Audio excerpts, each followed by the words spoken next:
నమస్కారం.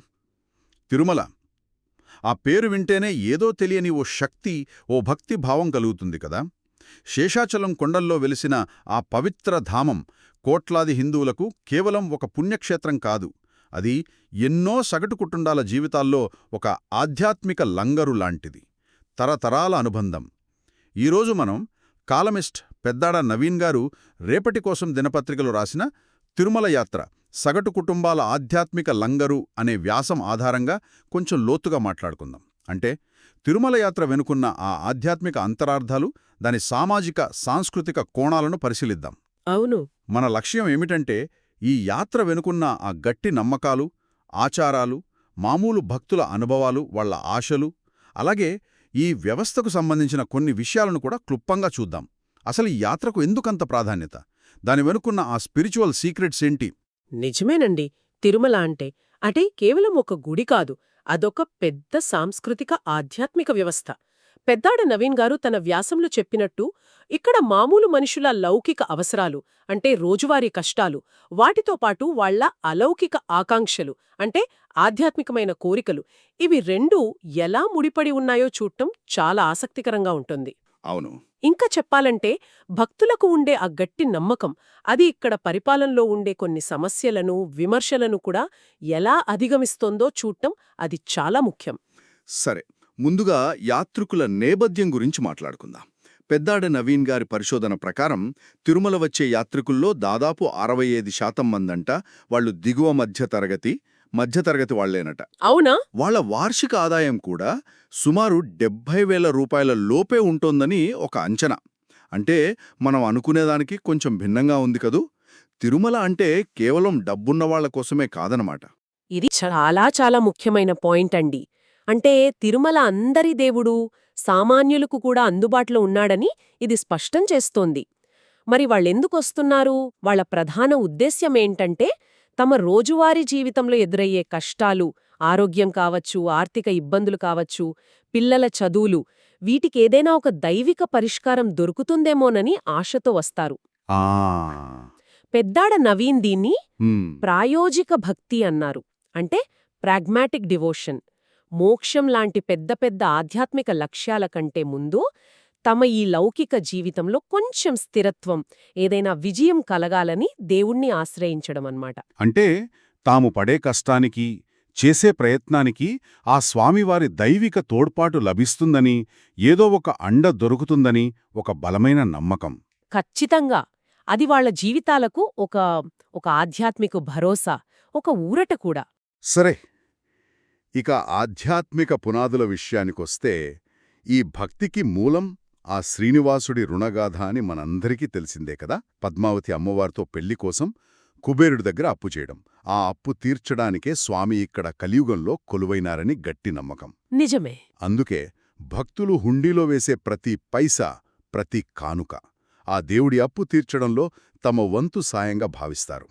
స్వామితో తమకున్న ఒక పర్సనల్ కనెక్షన్కి అది నిదర్శనం అనుకుంటారు. ఇక్కడ చాలా ఆసక్తికరమైన విషయమేంటంటే ఈ నమ్మకముందు చూశారా, ఇది భక్తుడికి ఆ వెంకటేశ్వర స్వామికి మధ్య ఒక బలమైన వ్యక్తిగతమైన బంధాన్ని క్రియేట్ చేస్తుంది. వాళ్ల ఆర్థిక ఇబ్బందులు ఎలా ఉన్నా సరే ఈ దైవిక రుణానుబంధం తీర్చడం ద్వారా ఏదో తెలియని ఒక శరణాగతి ఫీలింగ్, ఒక మానసిక తృప్తి పొందుతారు. అది వాళ్ల ఆధ్యాత్మిక జీవితంలో ఒక సెంట్రల్ పాయింట్ లాంటిది. ఇక ఆ దర్శనం అనుభవం, దాని గురించి చెప్పాలి. గర్భగుడిలోని ఆ ఆనంద నిలయం అంటే స్వామివారు ఉండే ఆ పవిత్ర స్థలం ఒక అపారమైన శక్తి కేంద్రంలా ఫీలవుతారట భక్తులు. అవును. అక్కడి వాతావరణం, ఆ ధూపం వాసన, ఆ ఘంటల శబ్దం, ఆ మంత్రాలు, ఇవన్నీ కలిసి మాటల్లో చెప్పలేని ఒక ప్రశాంతతను, ఒక డివైన్ ఫీలింగ్ను ఇస్తాయని అంటారు.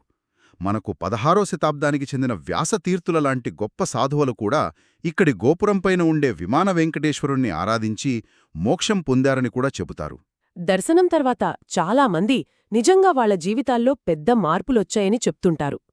కొందరికేమో మానసిక ప్రశాంతత, సంతోషం పెరిగి టెన్షన్స్ తగ్గాయంటారు. మరికొందరికేమో లౌకిక జీవితంలో అంటే చదువులోనో, ఉద్యోగంలోనో, వ్యాపారంలోనో విజయాలొచ్చాయని అంటారు. దీని వెనుక ఉన్న బలమైన నమ్మకమేంటంటే స్వామివారు భక్తుల పాపాలను, వాళ్ల పాత కర్మల ఫలితాలను తీసేసి వాళ్లకొక మంచి దారిలో నడవడానికి, ఒక కొత్త జీవితం మొదలుపెట్టడానికి అవకాశం ఇస్తారని.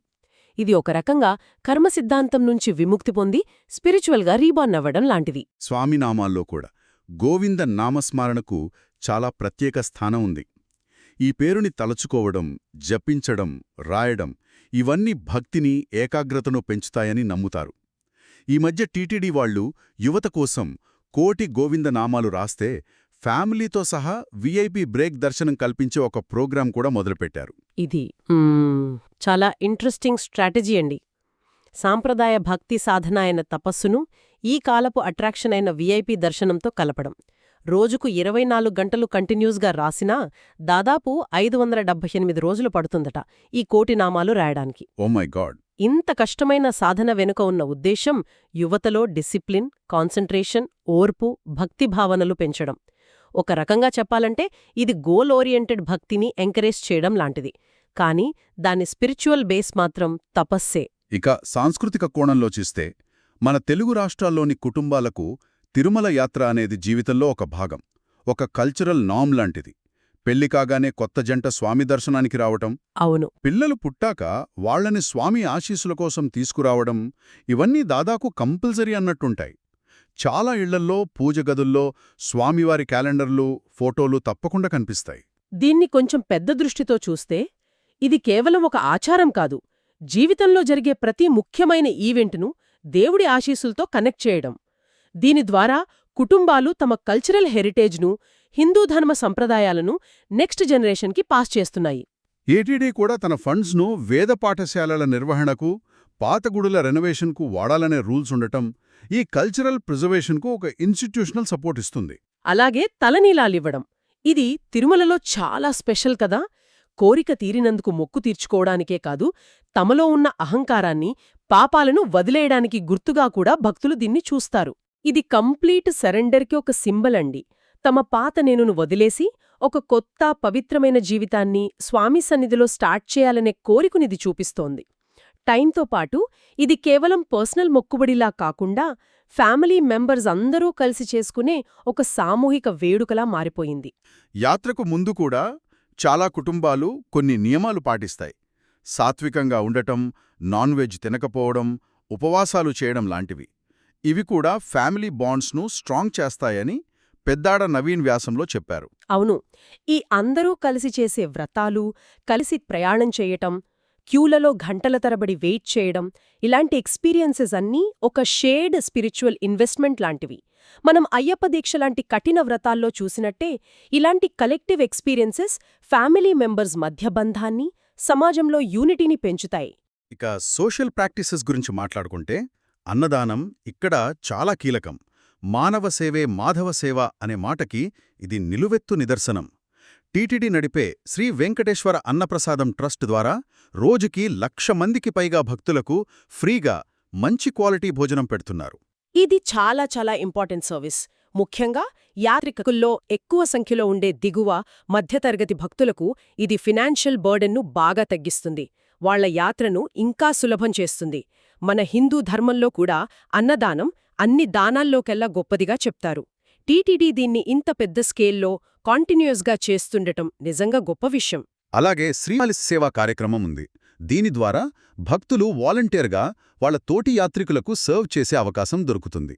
మన తెలుగు రాష్ట్రాల నుంచే కాదు, తమిళనాడు, కర్ణాటక, కేరళ లాంటి సౌత్ స్టేట్స్ నుంచి, నార్త్ నుంచి కూడా వేలాది మంది సేవకులు వచ్చి క్యూలైన్లు మేనేజ్ చేయడం, అన్నదానం, క్లీనింగ్ లాంటి పనుల్లో హెల్ప్ చేస్తారు. ఇది స్పిరిచువల్ బ్రదర్హుడ్ను, సేవా దృక్పథాన్ని పెంచే ఒక అద్భుతమైన ప్రోగ్రాం. సేవ ద్వారా భక్తిని చూపించడం, తోటివాళ్లకి హెల్ప్ చేయడం ద్వారా సోషల్ యూనిటీని పెంచడం దీని మెయిన్ ఉద్దేశ్యం. ఈ సేవ తమకు గొప్ప మెంటల్ సాటిస్ఫాక్షన్, స్పిరిచువల్ ఎనర్జీ ఇస్తుందని సేవకులు చెప్తుంటారు. వీటికి తోడు టీటీడీ క్రౌడ్ మేనేజ్మెంట్కి లేటెస్ట్ టెక్నాలజీ వాడటం, అచ్యుతం, శ్రీపదం లాంటి కాంప్లెక్స్లతో అకామిడేషన్ ఇవ్వడం, ఇవన్నీ కూడా యాత్రను ముఖ్యంగా కామన్ పీపుల్కి ఇంకా కంఫర్టబుల్గా మార్చాయి.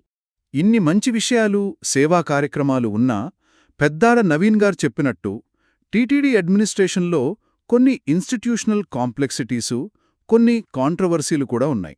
ముఖ్యంగా టీటీడీ ఆంధ్రప్రదేశ్ గవర్నమెంట్ కంట్రోల్లో ఉండటం, టీటీడీ బోర్డ్ మెంబర్స్ అపాయింట్మెంట్స్లో పొలిటికల్ ఇన్ఫ్లుయెన్స్ ఎక్కువ ఉంటోందనే దానిపై కొన్ని ఆందోళనలు వ్యక్తమవుతున్నాయి. రాష్ట్ర ప్రభుత్వం ఎప్పుడైనా ఆర్థిక ఇబ్బందుల్లో ఉన్నప్పుడు గుడి నిధులను, ముఖ్యంగా హిందూ ధర్మ ప్రచారానికి, వేద పాఠశాలలకు, పాత గుడుల రెనోవేషన్కు మాత్రమే కేటాయించాల్సిన ఎండోమెంట్ ఫండ్స్ను గవర్నమెంట్ స్కీమ్స్కి డైవర్ట్ చేస్తారేమోనని కొందరు భక్తులలో, హిందూ ఆర్గనైజేషన్స్లో భయాలున్నాయని ఆ వ్యాసం సూచిస్తోంది. ఈ పొలిటికల్ ఇంటర్ఫియరెన్స్ టీటీడీ ఆటోనమీకి, దాని పవిత్రతకు భంగం కలుగుస్తుందని వాళ్లు భావిస్తున్నట్టు తెలుస్తోంది.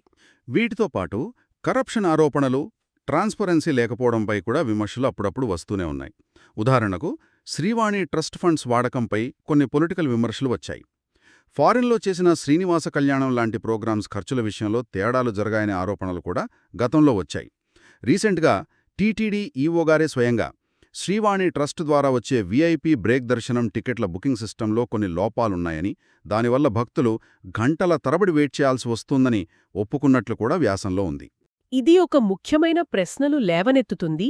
అడ్మినిస్ట్రేటివ్ ఇష్యూస్తో పాటు మత మార్పిడిలు, కొండమీద ఇతర మతాల ప్రచారాలు జరుగుతున్నాయని ఆరోపణలు కూడా టీటీడీకి పెద్ద ఛాలెంజెస్గా మారాయి. టీటీడీ ఎంప్లాయీస్లో కొందరు వేరే మతస్థులు ఉన్నారని, తిరుమల చుట్టుపక్కల మత ప్రచారాలు జరుగుతున్నాయని ఆరోపణలు వచ్చాయి. వీటికి రెస్పాన్స్గా టీటీడీ దళిత గోవిందం లాంటి సోషల్ హార్మనీ ప్రోగ్రామ్స్ చేపట్టినా వాటిపై కూడా విమర్శలొచ్చాయి. ఇవి మత మార్పిడులను ఆపడం కంటే పొలిటికల్ బెనిఫిట్స్ కోసమేనని కొందరు విమర్శించినట్టు తెలుస్తోంది. కొండమీద పవిత్రతను కాపాడటానికి పొలిటికల్ లేదా విద్వేషపూరిత స్పీచ్లను బ్యాన్ చేస్తూ టీటీడీ స్ట్రిక్ట్ రూల్స్ అమలు చేస్తోంది. ఇక్కడే అసలు విషయం ఇంట్రెస్టింగ్గా మారుతోంది. పెద్దాడ నవీన్ తన వ్యాసంలో గట్టిగా చెప్పిన కీలకమైన పాయింట్ ఏమిటంటే, ఇన్ని ఇన్స్టిట్యూషనల్ ప్రాబ్లమ్స్, పొలిటికల్ ఆరోపణలు, అడ్మినిస్ట్రేటివ్ విమర్శలు, కాంట్రవర్సీలు ఉన్నప్పటికీ తిరుమలకొచ్చే భక్తుల సంఖ్యగానీ, హుండీ ద్వారా వచ్చే ఆదాయంగానీ ఏమాత్రం తగ్గకపోవడం, ఇది నిజంగా ఆశ్చర్యం కలిగించే విషయం. దీనికి కారణమేంటంటే, ఆ సగటు భక్తుడి విశ్వాసం ఉంది చూశారా, అది మనుషులు క్రియేట్ చేసిన శాశ్వతం కాని ఈ అడ్మినిస్ట్రేటివ్ సిస్టమ్స్పై ఆధారపడి లేదు. వాళ్ల గట్టి నమ్మకం శ్రీవేంకటేశ్వరుని అలౌకిక, శాశ్వతమైన శక్తిమీద, ఆయన కరుణమీద కేంద్రీకృతమయ్యుంది. అవును.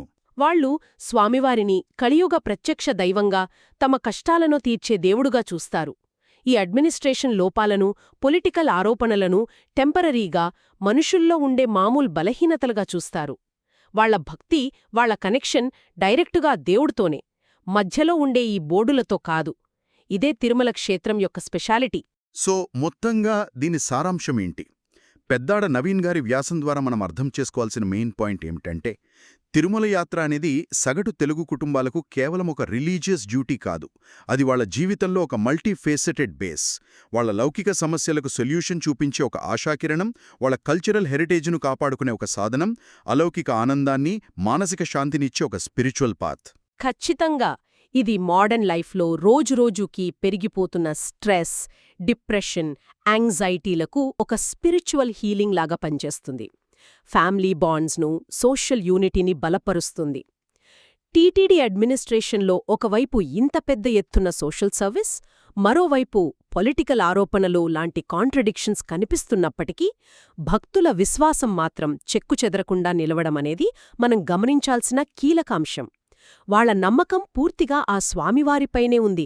అదే వాళ్లను తరతరాలుగా ఇక్కడికి నడిపిస్తోంది. ముగింపుగా ఒక ఆలోచన.